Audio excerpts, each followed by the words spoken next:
आओ दोस्तों, गोंडवाना विरासत में आज हम जानते हैं शंभू शेख का जीवन गाथा। दोस्तों, शंभू शेख का जीवन गाथा को जानने से पहले चैनल को सब्सक्राइब जरूर कर ले। दोस्तों, बहुत समय पहले दंडकारण्य के घने जंगलों में शालीगुड़ा नाम का एक गोंड गांव था। यहाँ के लोग धरती, जंगल और जल को देवता का रूप मानते थे। उन्हीं जंगलों के बीच एक लड़का जन्मा, शंभू शेख। गांव के बुजुर्ग कहते थे, ये बालक धरती माँ का वरदान है, इसके कदम जहां पड़ेंगे वहां जीवन जन्म लेगा। जब शंभू पैदा हुआ, उस सुबह सूरज की एक गोल किरण सीधा उसके माथे पर पड़ी। गोंडी भाषा में इसे कहा गया पेन आबादी कुड़ुर, देव की चमक का बालक। लोगों को लगा यह बच्चा आने वाले समय में गांव की रक्षा करेगा। बचपन से ही शंभू की आदत थी कि वह पेड़ों से बात करता था, बहते पानी की धुन समझता था। कहते हैं उसे हर रात जंगल से एक आवाज सुनाई देती, कुड़ुम मोर पेन पाटेल, आओ मुझे बचाओ।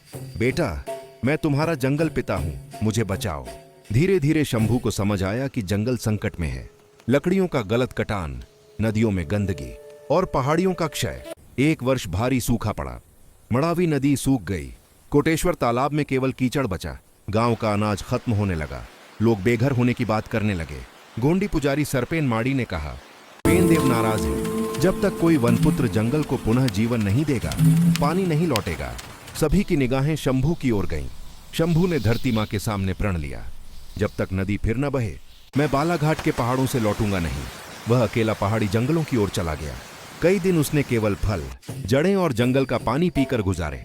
वह पहाड़ की चोटी पर पहुंचा, जहां एक पुराना पत्थरों से भरा जलस्रोत था। गोंड लोग उसे नरतु झरना कहते थे। 5 नरतु झरना का पुनर्जागरण। शंभू ने लकड़ी के औजारों से पत्थर हटाना शुरू किया। दिन रात वह काम करता रहा। कभी हाथ खून से भर जाते, कभी पैरों में कांटे चुभ जाते, लेकिन वह रुका नहीं। कहते हैं एक रात उसे जंगल देवता ने दर्शन दिए, तेरा साहस ही मेरी पूजा है। अगली सुबह नरतु झरना से पहली बूंद गिरी, फिर धारा, फिर पूरे वेग से पानी। शंभू मुस्कुराया, उसकी मेहनत सफल हुई। पानी गांव में पहुंचा, सूखे खेत हरे होने लगे, तालाब फिर भर गए। लोगों ने शंभू को पेनपुत्रा शेख कहा, देव का बेटा।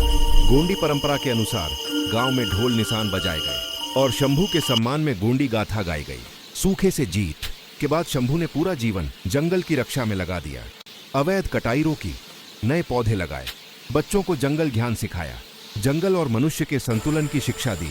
कहते हैं बाघ भी उसके सामने शांत हो जाते थे। इसी कारण उसे शेरदुल भाई भी कहा। जब शंभू वृद्ध हुआ तो उसने पहाड़ से गांव की ओर देखा और कहा, जहां पानी बहता रहे वहीं जीवन मुस्कुराता है। जंगल को बचाओ, यही मेरी आखिरी बात है। गोंड लोग आज भी गाथा में गाते हैं, शंभू शेख, पेन का पुत्र, जिसने सूखे को हराया और धरती को फिर जीना सिखाया। दोस्तों, आज के वीडियो में यही तक। दोस्तों, वीडियो पसंद आए हो तो चैनल को सब्सक्राइब जरूर करें। सेवा जोहार।